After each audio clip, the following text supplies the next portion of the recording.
I thought my marriage to Vanessa was rock solid. 8 years, a daughter, a loft in Boston. It was the life I'd worked hard to build. Vanessa, a corporate event planner, was charming, ambitious, and the mother of our 6-year-old, Sophie. But over the past 6 months, something shifted. She'd been staying late at client events, her phone locked more often, and her excuses grew thinner. I'm not paranoid, but the signs were there. One evening, I found a hotel keycard in her purse while she showered, unlocked, a rare slip-up.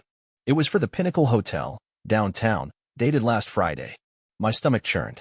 I snapped a photo, hand shaking, but didn't confront her. I needed proof. I started paying attention. Her late nights happened every Wednesday and Saturday, always after 8 p.m. She'd come home smelling of whiskey and a cologne I didn't recognize, her stories vague about networking. I checked our joint account, $7,000 missing, transferred to an offshore account. My heart sank, but anger simmered beneath it. I wasn't ready to lose everything without knowing the truth.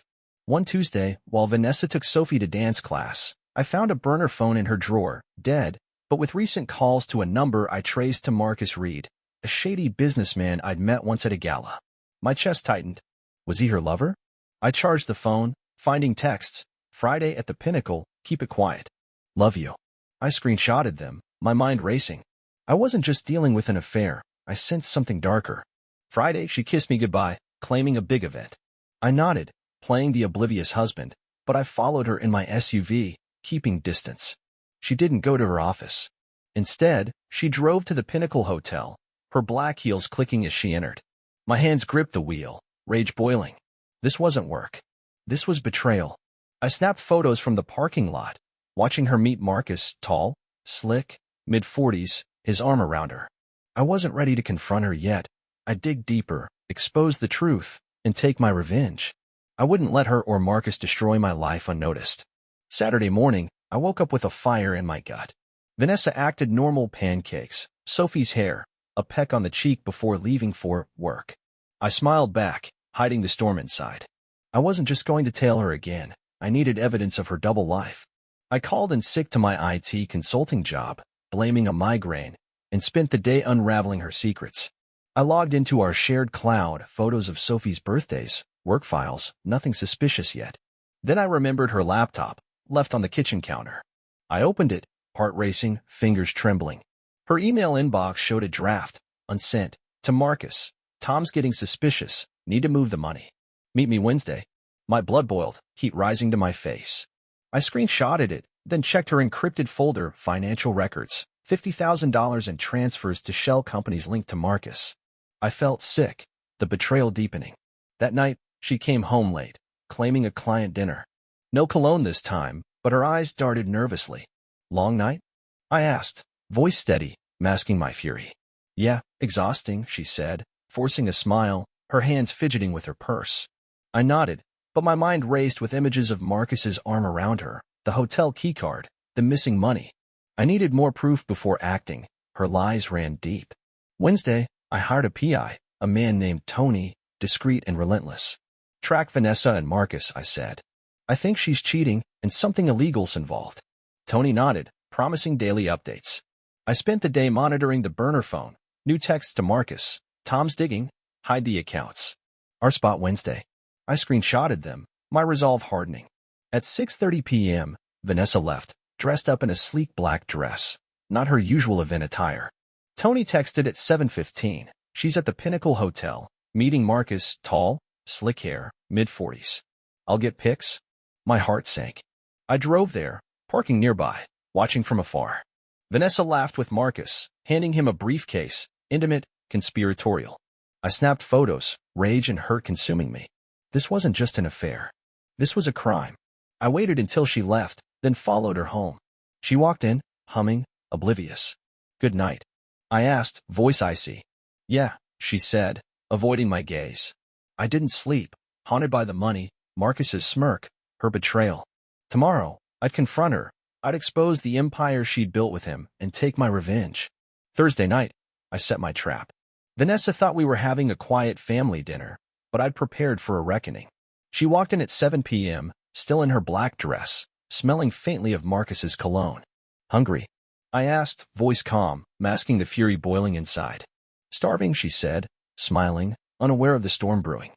I led her to the dining room, where I'd laid out the burner phone, the financial records, and Tony's photos on the table, evidence of her betrayal, stark under the dim light. Her face drained of color, her hands trembling as she stared. "What's this?" she whispered, voice trembling, eyes wide with panic. "Your lies," I said, voice cold, each word a dagger. "The Pinnacle Hotel, Marcus, the money, I know everything. What's he hiding?" She stumbled back, clutching the chair, her knees buckling. "Tom, I can explain." "Explain what?" I snapped, slamming a photo of her handing Marcus the briefcase. "That you've been cheating for years, stealing our money, running a criminal empire with him?"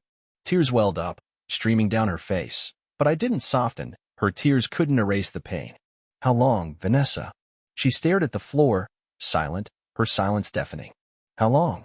I repeated, louder, my voice cracking with rage. 6 years, she whispered, voice barely audible, broken. 6 years of deceit, sneaking off, using our life as a cover. I pulled out the texts, the bank statements, $50,000 gone to Marcus's schemes. "You planned this, Vanessa. You hid it from me, Sophie, our family. Why?" I demanded, voice breaking, the pain raw. She sobbed. "I didn't mean for it to go this far. Marcus and it started in college, but he dragged me into his deals, money laundering, blackmail. I was trapped, Tom," I panicked. "Trapped?" I laughed, bitter, the sound echoing. "You threw us away for him." She sank into the chair, crying harder, her black dress a mocking symbol. I panicked tonight. I knew I'd ruined us. "Please, forgive me." I wanted to scream, to walk out, but Sophie slept upstairs, her innocence a tether. "We're done," I said, voice steady now, resolute. "Pack your things. I'm filing for divorce, and I'll destroy Marcus." She nodded, defeated, tears soaking her face. I turned away, needing air, the weight of her betrayal crushing me. I'd take revenge, expose the empire, and reclaim my life. Friday morning, the loft felt like a war zone. Vanessa slept on the couch, eyes red and puffy, her black dress crumpled in a suitcase by the door. I brewed coffee, the bitter smell grounding me, but my mind raced with the financial records, Marcus's smirk, her lies. Sophie, our 6-year-old, ran downstairs, oblivious, her pigtails bouncing. "Daddy, where's Mommy?" she asked, voice bright.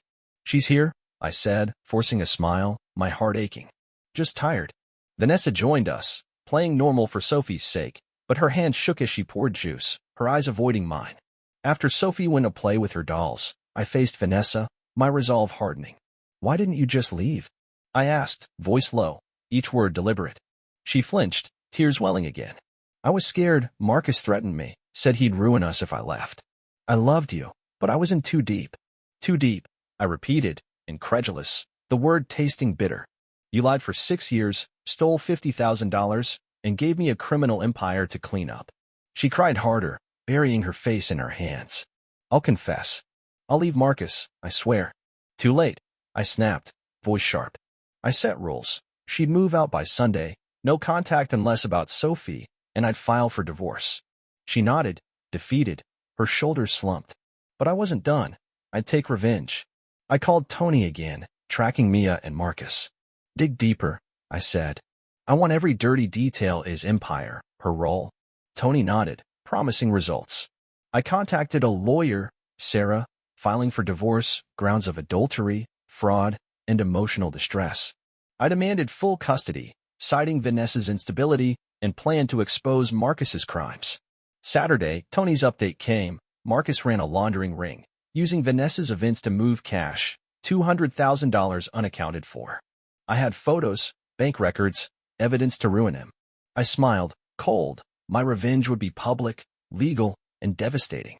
I'd report Marcus to the FBI, leak his crimes, and ensure Vanessa faced the consequences. Her betrayal had stolen my trust, my money, my family, but I'd reclaim my life, stronger, with revenge as my weapon. Sophie's laughter echoed, a reminder of what I fought for. I'd protect her, destroy them, and rise above. Sunday, I met Sarah at her Boston office, the city skyline a backdrop to my fury. She reviewed Tony's photos, the financial records, the texts, evidence of Vanessa's infidelity and Marcus's criminal empire. "You've got a powerhouse case," Sarah said, voice steady.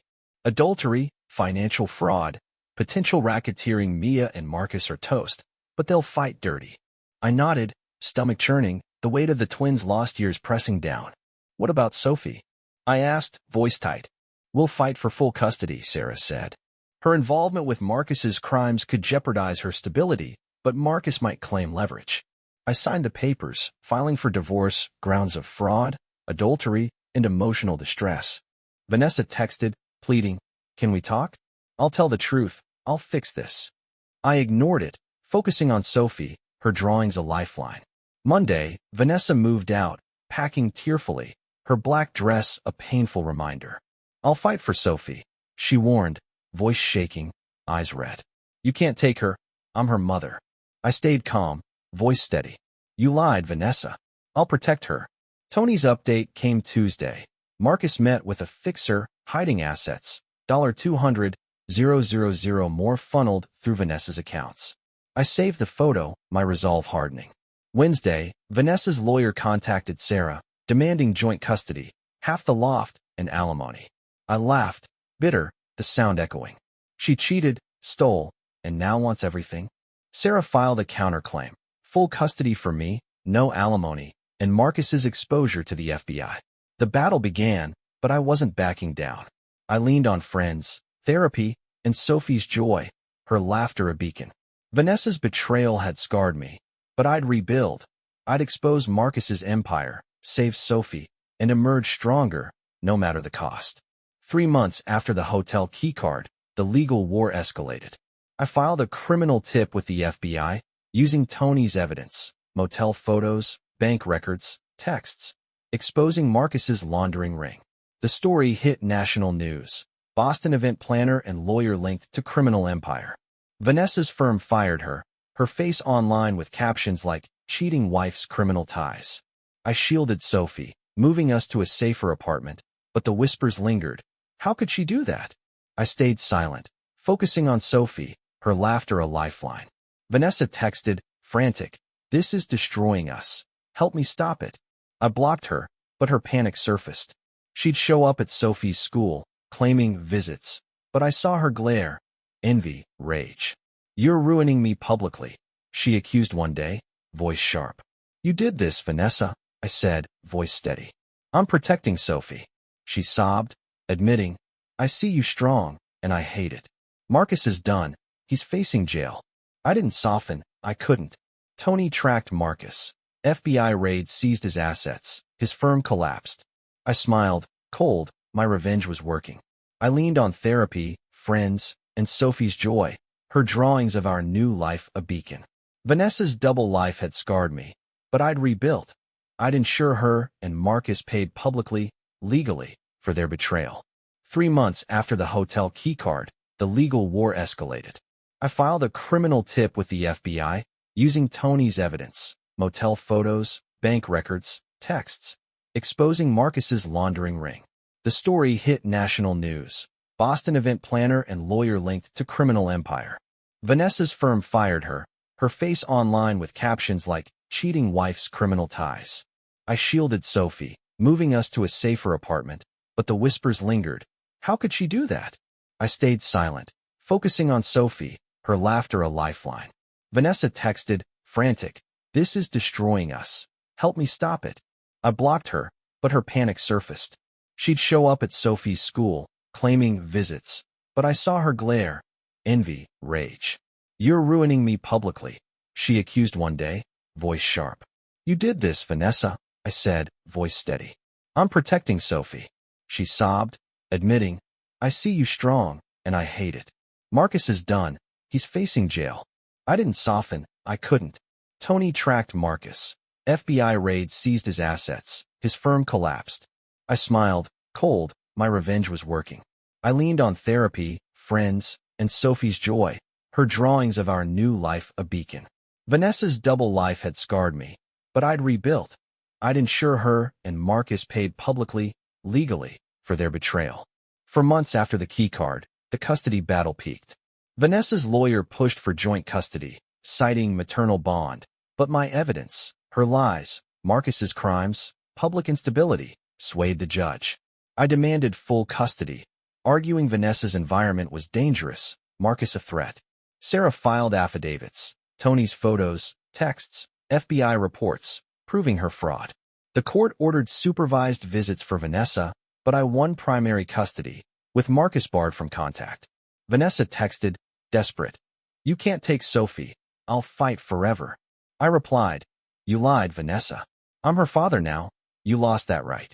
Her jealousy surfaced. She'd glare at me at drop-offs, muttering, you're replacing me. I stayed calm, focusing on Sophie, her laughter a lifeline.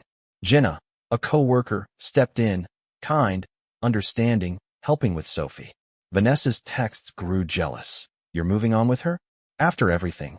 I ignored them, but her panic fueled my resolve. I filed for a restraining order, citing harassment, her uninvited appearances, jealous rants. The court granted it, but Vanessa's double life lingered, a shadow I'd erase.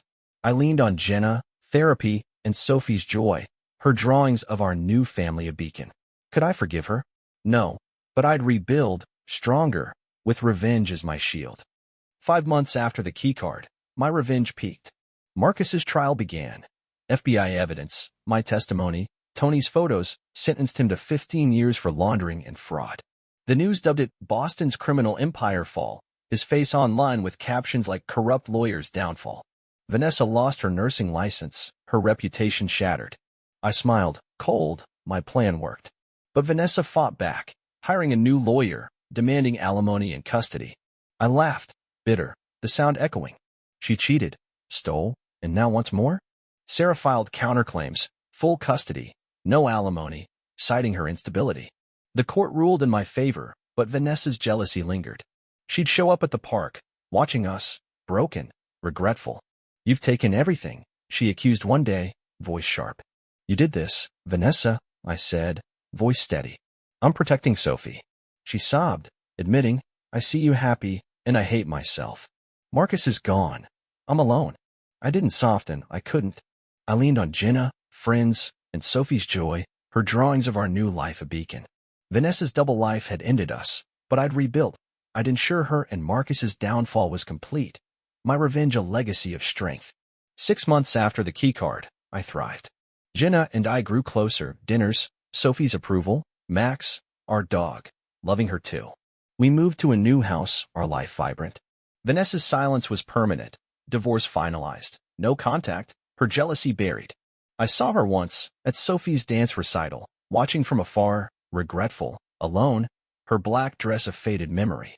I'm sorry, she whispered, tears in her eyes. I ruined us. I begged for forgiveness. I nodded, voice steady. You did, Vanessa. But I've rebuilt, Jenna, Sophie, our future. You taught me strength. She left, broken. I leaned on therapy, Jenna's love, and Sophie's joy, her drawings of our family a treasure. Vanessa's betrayal had ended us, but it forged me, resilient, independent. I started a blog, Revenge and Redemption, sharing my story, helping others heal. Jenna and I grew stronger, engaged now, Sophie calling her Mommy Jenna. Vanessa's double life had stolen my trust, my money, my family, but I'd reclaimed it, stronger, with revenge as my shield. Could I forgive her? No, but I'd moved on, my life a testament to redemption and strength. A year after the keycard, I stood taller, my life a beacon of resilience. Jenna, Sophie, Max, and our newborn, Luca, lived in our new home, our laughter filling the quiet suburb. Vanessa's silence was absolute, divorce finalized, no contact, her jealousy a distant memory. I saw her once, at Sophie's graduation, watching from afar, regretful, alone, her black dress replaced by a plain coat. I'm sorry, she mouthed, tears falling silently. I beg your forgiveness, I was wrong. I nodded, voice steady, firm. You ended us, Vanessa. But I'm stronger now, Jenna, Sophie, Luca, our future. You and Marcus taught me justice and resilience. She left, broken, her shadow shrinking in the crowd. I leaned on therapy, Jenna's unwavering love, and Sophie's joy, Luca's cries a new beginning. Vanessa's betrayal and Marcus's empire had scarred me, but they forged me, resilient, independent, whole. I expanded my blog into a book, Justice After Betrayal, sharing my story, helping thousands heal. Jenna and I thrived, celebrating our first anniversary, Sophie's artwork of our family a treasure. Vanessa's double life had destroyed our marriage, but it built my legacy stronger, wiser, with revenge as my shield. Could I forgive her? Perhaps, in time, but I'd never forget the hotel keycard that changed everything. I'd rebuilt, publicly and privately, stronger than ever, my life a testament to justice and strength, never looking back.